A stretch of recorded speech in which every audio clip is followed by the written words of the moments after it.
guys, David Speaks Football here, back again with another video. It's been a while since I've done a video in headquarters, shall we say. Last video I've done is in the studio with the Gooners Therapy guys. That's been posted up. Make sure you check that out. I know it's an hour watch, but I promise you it's worth it. We talk all things Arsenal, all things Man United, all things Premier League, and yeah, just general football waffle that you would hear in a barbershop or in any environment that you would hear football chat. However, new video coming here today, and it's mainly because of this. It's been 9 years that Portugal won this very beautiful trophy. Não acredito que já passou 9 anos. 9 anos. Quando o Éder agarrou aquela bola, rematou e ganhou isto. Não acredito. I don't believe it. Had to say that in Portuguese because I've got a few people online telling me that I'm not Portuguese because my beard is ginger. But yes, I cannot believe it has been 9 years. And the main reason I am doing this video is to obviously look back on that and also issue a public apology to Roberto Martínez. We'll get to it, but the gist of it is when we appointed Martinez, safe to say I was not happy. But we'll get into that, and we'll get into everything Portugal. But first, before any of that, before we get into Portugal, I just want to go over a little bit of club news, because you've got to stay current, you've got to stay with what's going on. So, news number one, Madueke. Looks like he's going to Arsenal. Chelsea are unbelievable, right? They're just, I don't know who does the business at Chelsea, right? I don't know who deals with the transfers, especially the outgoings and the incomings, right? They're a bit mad on the incomings, but the reason they can be mad on the incomings is because the way they do outgoings, the price point they sell players, it's absolute robbery and people pay it. I don't know what PowerPoint presentation that they put together on their players when it comes to selling them, but whoever's doing it is absolutely smashing it. I mean, it's just unbelievable. I mean, I'm a United fan, right? And I want to mock Arsenal, and I can mock Arsenal, right? I'm just going to name some of the players that Chelsea have sold Arsenal over the years.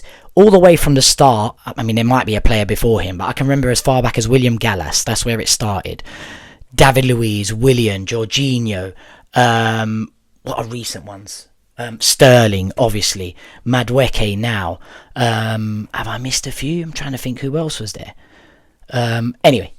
There has been so many that have gone from Chelsea to Arsenal, and it's starting to get a little bit embarrassing for Arsenal, I ain't going to lie. And it's a bit of a shame because Madueke is now getting the brunt of it. Arsenal fans, a majority, are completely fed up with it, right? Fed up with Chelsea doing this to them and Arsenal falling for it every single time. How can I miss Havertz, right? The most recent one, and probably the last straw for most of Arsenal fans to then go back and get Madueke. And I understand it, you know, you've got Chelsea signing João Pedro, I mean, who looked fantastic in that game, and here's Arsenal signing another Chelsea reject that Chelsea don't want. But, you know, Madueke is a decent player, it could really work out, but I do get it. Why didn't Arsenal go get João Pedro?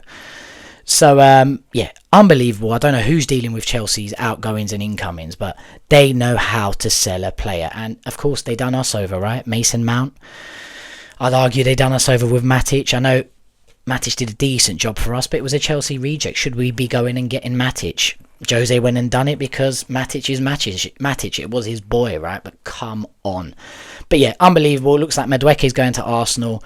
They were linked with Eze initially, but yeah, it looks like it's all in for Madueke. The Gyökeres signing still hasn't happened. Watch that content. I've compared Gyökeres. If he lands, if he has the effect that Diego Costa's had for Chelsea previously, it could be game over. I've obviously done an Arsenal signed Gyökeres video as well that did really well, had 300 odd views. By the way, guys, I didn't say this at the start, I'm on 124 subscribers. Mind blown. If you like what I say, if you like my waffle, please continue to subscribe, because it really does motivate me to continue these videos. But anyway, that's the news on that. Next news, obviously I touched base on this on the podcast, but Onana back at Old Trafford. I mean, the longer this man stays as our main number one goalkeeper, I mean, we'll be in a relegation scrap. You know, the geezer seems like a decent guy, right? this is nothing personal to any player. This is just me being a fan. They get paid a lot of money. We support them, and we're entitled to an opinion, right? He's a terrible goalkeeper. That's just it. And there's been news that Amorim's happy with him. Amorim and his staff are happy with him, and they're happy to keep him. Apparently, we've put him up for 30 million. I said on the podcast the other day, I'd put him up for £3. I'd give him away. You know, it's just absolutely shocking that he's come back to the club, and we've posted it saying welcome back, you know, or whatever it was, and we're back. And meanwhile, the absolute fraud and plague that signed him for the club, Erik ten Hag, right, has signed a goal. So he could, with the money he got from Wirtz that went to Liverpool, he could have signed his boy. Sign your boy back. You signed Onana, right? You love Onana. You could have signed him back. What does he do? Goes to Brentford and signs Mark Flecken, which shows even Ten Hag don't want Mr. Onana. You know, it's not looking good. You know, one of the main things I wanted to see in this transfer window and going into the new season was the striker position sorted and the goalkeeper position sorted. If those two things got sorted, I was in a much better place in regards to how the season was going to go. Both of them have not been sorted yet.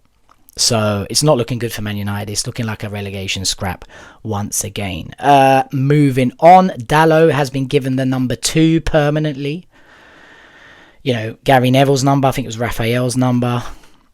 Listen, we started this TV with this, right? This video with this. Dalot's Portuguese, I should be supporting him, right? But no, I'm a Man United fan before anything. That guy does not deserve the number 2 shirt. He doesn't deserve to be Man United's number 1 in that position. He's just not good enough. But he's not the priority of problems at the moment, but he's just not good enough. And when I saw that, it was like, yeah, again, here we go, all in on Dalot. It's not a good look. Again, he works hard. Seems like a decent fella again, but it's not about that. He's just not a good enough player. He's not a good enough player. He wouldn't get in any of the teams of the top 10. Straight up. Try. Go through it. I'm not going to spend time going through it. You go through it yourself, right? Last little bit of news I want to cover before I start this official video on giving my apology to Roberto Martinez is this picture I came across of Casemiro. Have a look at this. I mean, fair play to the geezer, he sorted himself out, right? But this goes to show that a lot of these players think Man United's a retirement home now. I mean, look at him. He arrived at Man United eating a whole bunch of curries, a whole bunch of chicken and chips, having dessert every single day. He thought, yeah, look, I've made it in my career. I've done everything I need to do. I'm just coming here to have a little kickabout. But fair play to him. He's got a bit of pride. He obviously realised he was getting a lot of stick in the English media, and he sorted himself out. I still don't think he's good enough to be in Man United's midfield, but he was decent last season. He was always showing up in the box. He's an absolute danger with his head in the box. I mean, say what you want about this geezer. You cross the ball into the box, this geezer's on the end of it at all times. He scores a lot of goals inside the box, you know. He's a threat, Casemiro, but that's not why we got him. We got him in midfield to control the game, to break things up, to make our midfield better. Our midfield has been a problem now. I mean, how many managers now? Like Ollie, Ten Hag, Amorim. We just cannot sort our midfield out. We cannot sort it out. To be fair to Ten Hag, he had the right idea. He was going for De Jong, and I've said this before, I think that's where his job was lost. Had he got De Jong, maybe the style of play we got him in for, he would have continued to do, like he would have stuck to. The minute he didn't get De Jong and he got this fella here, was the minute his job went. He was only heading one way. De Jong, if you watch him play, I mean, we chased him for ages. He just did not want to play for Manchester United, so fair enough, whatever. He picks the ball up off defence, brings it forward, plays it. I mean, he's an absolute fantastic midfielder, and he would have sorted our midfield out, or at least given us a good base to build around. And the minute Ten Hag didn't get him, it was end of story. But yet, here we are again. Since then, we've bought Ugarte, we've gotten rid of McTominay, which was Ten Hag, unbelievable, by the way. And yeah, that problem is still not sorted. Anyway, that's the news I wanted to touch on. That's mainly the things I wanted to get out of the way before I start this official video on Portugal and apologising to Roberto Martinez, right? Let's take it back. let's take it back to 9 years ago, right? When Portugal, well, 9 years ago, so a few days after that. But let's take it back to 9 years ago when Portugal won the Euros, okay? Our manager back then, Fernando Santos. I mean, what an absolute legend this guy was, right? I would watch him on the touchline, right? And he's got that twitch, you know, he had that twitch. Anything would go wrong, he was stressed. I don't know if he was a smoker. I need to do some research on it, really. But he was walking back and forth on that touchline with his little twitch, absolutely stressed out, you know. And if you had to show a Portuguese man to someone, it would be this man. I mean, I absolutely loved him, and I still love him. He's the first manager to win a major trophy, any trophy, for Portugal, and he'll go down in absolute history as an absolute legend. I mean, some of the scenes here of him lifting the trophy, players lifting him up, and I mean, it's a moment I will never, ever, ever forget, right? Him and Ronaldo, like, wrestling on the touchline. During that game, you know, that final against France, what a moment. I mean, look at Eder here when he picks this ball up. I mean, I will never ever forget that moment, you know. When he picked that ball up, I was watching this game in a place called Casemiro in Vauxhall. Unbelievable place. I used to watch all the games there. This was pre-COVID, obviously. It's changed since. It's just not the same. But everyone's just back to back to back to back. The TV's like from the 1970s. I mean, it ain't that bad, but you know what I mean.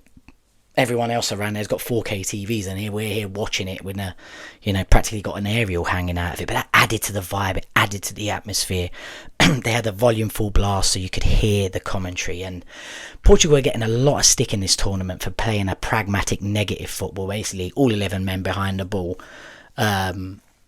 And nicking goals, you know. I think we went up to the final without winning a game except the one against Wales, winning a game in normal time. I mean, it was unbelievable. And I remember a song that we always used to sing during that tournament. When we would watch the games, we could see the stick, and it was pouco importa, se jogamos bem ou mal, vamos a lavar a taça para nosso Portugal. And a quick translation of that is like, we couldn't care less how we play, good or bad. We're just going to take the trophy back home. And like, it's like all the Portuguese people really believed we could win it. We had never won anything, so where did this belief come from? And I remember Fernando Santos, there was an interview before the I think it was after his first game, and he said, I'm only going home after the tournament's finished, and that's with the trophy.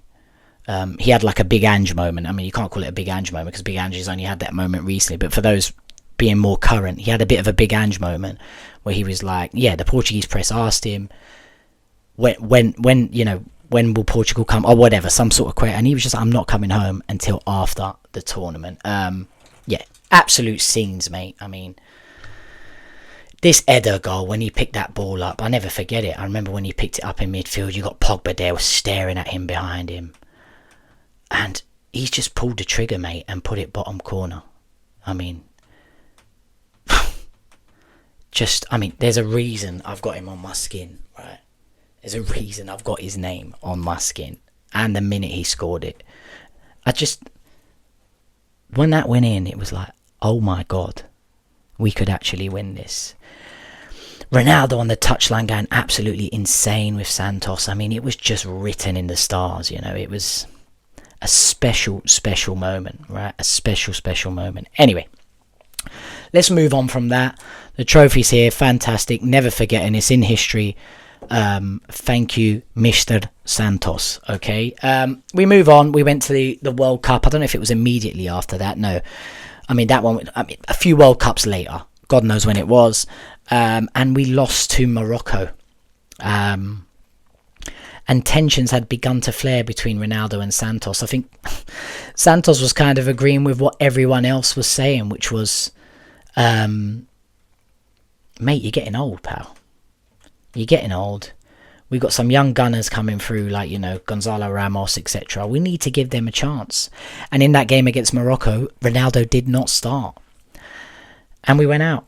He came on late on in the game, and it just didn't work out. And Santos was relieved of his duties there after the World Cup, as soon as we got knocked out to Morocco. We had a good chance of winning that as well. Had we beat Morocco, we had a good path to the final. Who knows, right? We got knocked out. Ronaldo was not happy. And there, Santos got sacked. But what an absolute legend. We then move on. And it was announced that Roberto Martínez would take over as the manager of Portugal. And I was in absolute shock. Like, what do you mean? What do you mean? A Spanish manager for the Portuguese national team. I think Jose Mourinho was at Roma at the time, and there was talks that he wasn't 100% happy there. And I was certain it was going to be Jose Mourinho that was going to get chosen for the role, but no, they chose Roberto Martínez, and I was furious. I was absolutely furious. And one of the main reasons I was furious is this geezer hadn't won something since 2013 with Wigan, which was an FA Cup, I believe, right?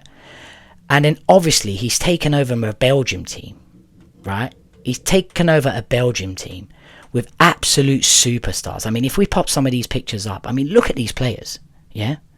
De Bruyne, Hazard, Axel Witsel, Company.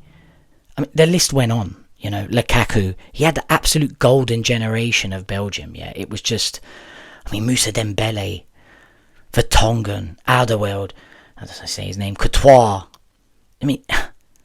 Unbelievable. And he absolutely won nothing with Belgium. So when he got announced as manager of Portugal, I thought to myself, this is absolute madness. What the hell are we thinking? Anyway, since then, if we fast forward, he's been playing Ronaldo every single match. Every single game. No one goes ahead of Ronaldo. Ronaldo plays 90 minutes, 100% of the time almost. And it's like, what is this guy doing? Mate, what is he doing? We've gone and won the Nations League.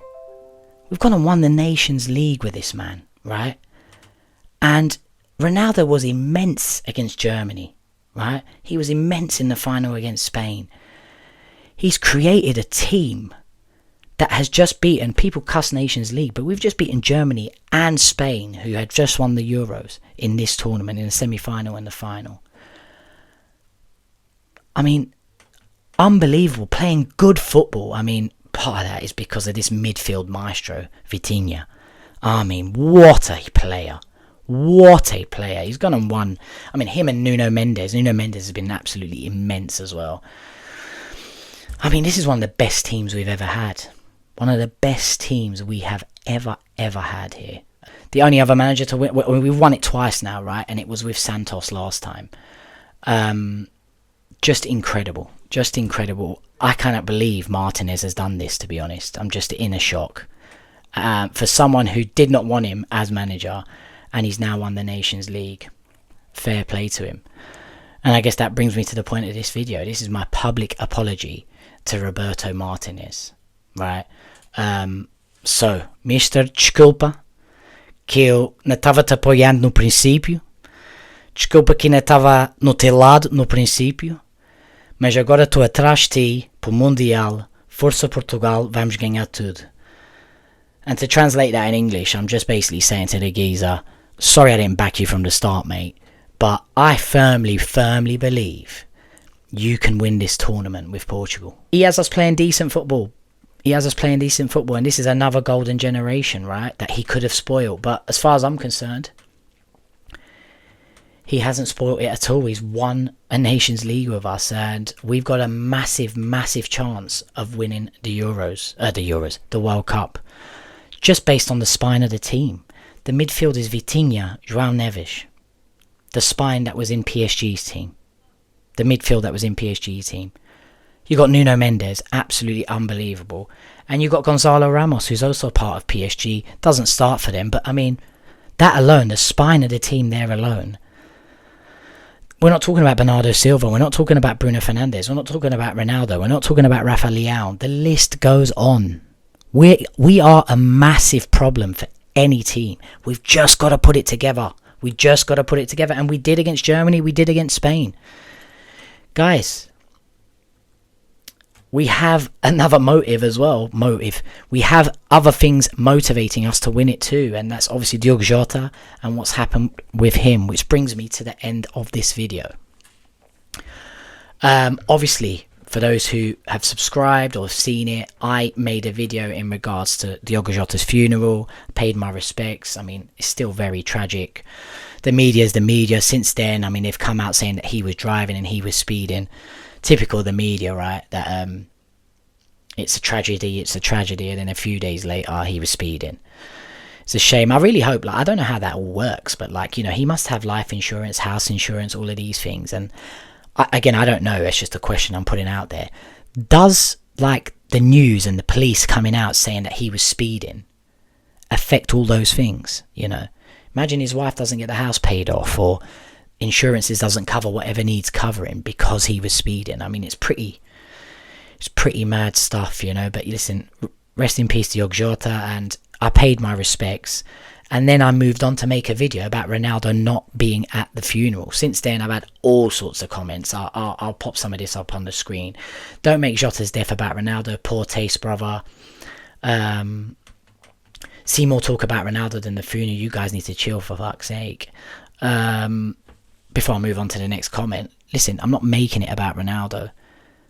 I paid my respects. The video was made after the funeral, after Jota was buried and rested in, like, put to peace. And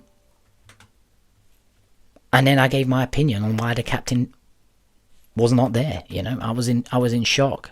The media and all the people would have. This is it. So the media and all the people would focus on CR7 rather than Jota's funeral. Ruben Neves is the godfather. Obviously, I made the point that Ruben Neves was there. It would have been a media circus. None of your business who was or wasn't there. Stop your bullshit. Thank you for the comment I wrote. Your opinion ain't worth a fucking carrot. That was so funny. Fair play. He's right. It ain't, right? I'm just giving my opinion. You either want to listen or you don't. You listen, pal. And left a comment. Cheers for the engagement. You're damned if you do. You're damned if you don't. Which is a fair. It's true. Like, whatever he does, he gets analysed, and I get it. Why are you even making a video about this, you rat? Fair play. I'm just giving my opinion. That's why I'm making a video about it. I'm not trying to chase views or nothing about it. I said this at the very start when I started this channel. I'm just here talking about football and talking about things that I want to talk about. You either follow or you don't. I don't mean any disrespect. Now, to respond to all of this and to kind of give my final opinion on this, it hasn't changed, right? Ronaldo didn't tell anyone that he wasn't going to the funeral. So all the media that was there was the same media that would have been there whether he was there or not. Shall I tell you why? Everyone was expecting him there. So there's no more media or less media whether he went there or not. I'm going to repeat that again. He did not announce to anyone or on any platform that he was not attending, right? It was managed. I watched it on TV. It was managed really well by the police. It was all barricaded off. As you saw, all the players were walking through. No fandom. No one was on anyone's case. Now, I take the point that Ronaldo is the most famous person in the world. But how vain can you be? Do you really think the Portuguese people are that besotted by you? We love you. Look, I'm here talking about you, right? But are we that besotted by you that at a funeral, people are going to lose control and make it all about you? No, mate. They would have just been proud to see you there. I still firmly believe Ronaldo, the captain, should have been there. Which brought me to a point that I missed out on Roberto Martínez. And this is another reason I wanted to issue an apology to him. Matey boy stood up, spoke in Spanish, spoke in Portuguese, spoke in English, and stood up for the team, stood up for the country in front of the media to say a few words at the funeral. Unbelievable, mate. And this is why I'm fully behind you for the World Cup. Of course, all the football reasons I gave. But that is one of the main reasons. I was very proud to see the manager do that, right? I'm still in that camp. All these people talking about media circus. The media were there expecting Ronaldo to be there. He wasn't there. It was still it was still about Ronaldo. Why is he not here? I get, but nothing would have been different. Ronaldo should have been there. Yeah, the camera may have panned to him a few times than normal. It's not a big deal. The Portuguese people were paying their respects to Diogo Jota. No one would have lost their minds and made it about Ronaldo. The Portuguese people respect Jota enough, respect the players enough to not make this about Ronaldo. Ronaldo should have been there. He's the captain. He should have been there to show his face and pay his respects. Now, I have no doubt he's done it in private and he's discussed it with the family. I'm sure that's the case, right? But I'm just talking as a fan, right? My outlook does not change. Cristiano Ronaldo should have been at the funeral. The media circus excuse is a joke. I don't agree with it. And I might get more backlash with this again, but this is why I'm doing it. Let me see your thoughts, because this is my response to all your comments. That media circus excuse is a joke thing. And the reason it's a joke thing, he did not announce that he was not going. So all the media that was there was expecting him to be there. So the amount of media that was there would have been the same whether he showed up or did not. End of story. And all this, the camera would have just been, of course it wouldn't have been on him. Of course it wouldn't have been just on him. It's a man's funeral, for God's sakes. Like, you guys even commenting that and thinking that is ridiculous. And if Ronaldo thought that, mate, how vain can you be? Like, do you really, I mean, I know you're mega famous and I'm here, random guy making a video about you talking about it, right? But do you really think the cameras would have been permanently on you and not on Jota and Andrea? Do me a favour, man. Anyway, that's the end of this video. It was a quick one. It was off Premier League and off Man United, but obviously this is David Speaks Football, so I'll speak anything football that I want to speak about. Like, subscribe. I'm not sure if I said it earlier in this video. I've lost it, but I'm currently on 124 subscribers. I cannot believe it. If you like what you see, please subscribe, because it motivates me to keep this going. If you don't like what you see but still want to leave a comment and call me a rat, call me a ginger this, call me a ginger that, start telling me that I'm not Portuguese or whatever you want to say, that's fantastic. It's engagement. It's great for me. I will always respond. But for now, catch you on the next one. Boom.